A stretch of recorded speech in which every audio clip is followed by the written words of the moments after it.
Chag Sameach, everyone.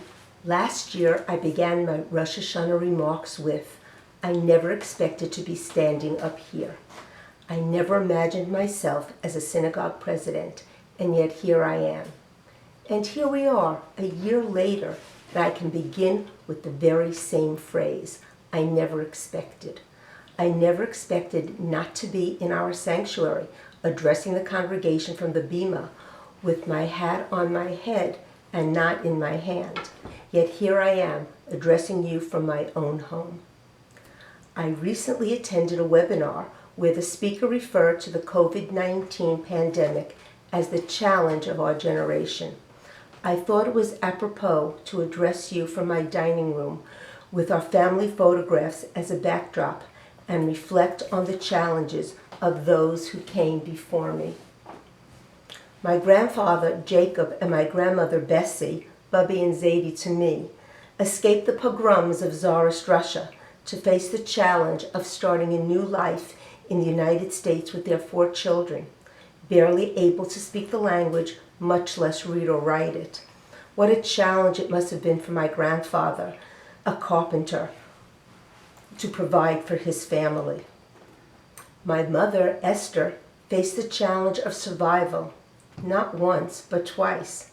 The first as a toddler, hiding under a feather bed, when during a pogrom, a Cossack thrust his saber through the feather bed, missing her by inches.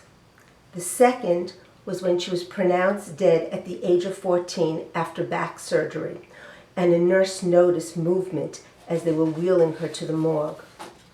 My dad, Harry, faced numerous challenges as a child. He lost his father when he was very young and was forced into foster care by a loving mother who just couldn't take care of 4 young sons. He endured the Great Depression, learned a trade, married later in life, and supported his family. My mother-in-law, Dana, at the age of 13, crossed the Atlantic all by herself in September of 1938. She was here to study for 1 year at the behest of her aunt and uncle, who voiced concern at what was happening in Europe in the 1930s. We all know that in September of 1939, Hitler invaded Poland, and her plan of returning home never came to fruition. She became the sole survivor of her family. Her challenge was the survivor's guilt that she carried with her. Many of you may remember my father-in-law, Irving, who frequently accompanied us to services at GHC. He was a teenager when he entered the Lodz ghetto and then transferred to the many concentration camps, including Bergen-Belsen and Auschwitz, where he was tattooed with a number that challenged him each and every day of his life with the numerous memories of his horrific ordeal. He too was the sole surviving member of his family. What a challenge it must have been for these 2 orphans to find each other and make a life for themselves and raise 3 successful sons in the United States of America. Behold, in every generation there is a challenge. No one will be unscathed by this one. Everyone will know someone or of someone who passed during COVID-19. For me, it was my cousin Carl.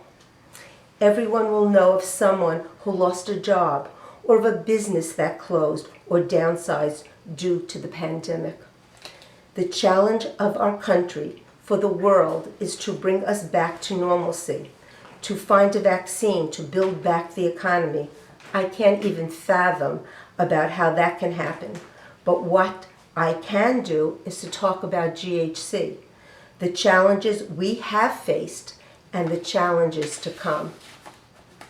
Our congregation has been head and heels over others. We shuttered our schools and went virtual in mid-March. We virtually searched for, auditioned, and hired a new cantor. We said goodbye to Cantor Janet in a spectacular virtual journal event. We held a congregational meeting and voted on a budget and a slate of officers. We continued Shabbat services initially via live stream, and for the past 3 months we have had in-person Shabbat services as well. We've continued Kabbalat Shabbat services on Zoom. Camp GHC has engaged us in fun activities throughout the summer, and Rabbi has involved us in thought-provoking classes. We've baked challah with sisterhood and practiced self-defense in our parking lot while socially distanced. Our kids, from tots to teens, have all had the opportunity for GHC community engagement.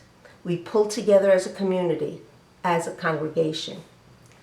Beginning with the lockdown and continuing through the high holiday season, GHC volunteers, in addition to Rabbi Stein, made several phone calls to each and every member of our congregation, just to say hi, just to check in, just to wish you a Happy New Year. We cannot rest on our laurels and must look to the challenges of the future. Educating our children is of paramount concern. I'm delighted to tell you that our ECC, the Early Childhood Center, is at maximum registration with additional children on a waiting list. I was excited to see the 3 14 by 27 foot tents secured in our parking lot, each one to house an ECC class, weather permitting, of course. These tents will also be used to bring religious school students together for an in-person class sessions, supplementing their virtual ones. Developing, organizing, and implementing this year's high holiday services was a monumental challenge. Rabbi and Cantor worked in tandem to provide what we are sure to be a meaningful holiday experience. The task force spent months working on a plan that is safe, secure, and detailed. However, we are aware that it is not without risk. That is why we expect those attending in person to read and heed the protocols established by the physicians on the task force. Our sanctuary and social hall will contain a mere 100 seats, a fraction of what we have provided in previous years. Each seat or family seating grouping will be socially distanced. There will be temperature checks and sanitizing. While we can accommodate 100 individuals, most of our services will be attended by less than 50, since so many of you have decided to take advantage of our live streaming option. The leadership, professional and lay, are committed to meet the challenges of our congregation by maintaining quality services, programming, and education.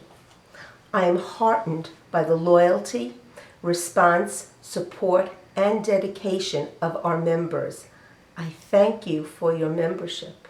I thank you for your financial support, and I thank you for your service, past, present, and future. Just as those who came before us face the challenges of their generation, so too will we face the challenges presented by this pandemic. The emphasis is on we, for none of us are alone. We will face the challenge together. Michael and I wish for you all to be inscribed for a year of good health, happiness, peace, and prosperity. Be well, stay safe. Lashana Tova.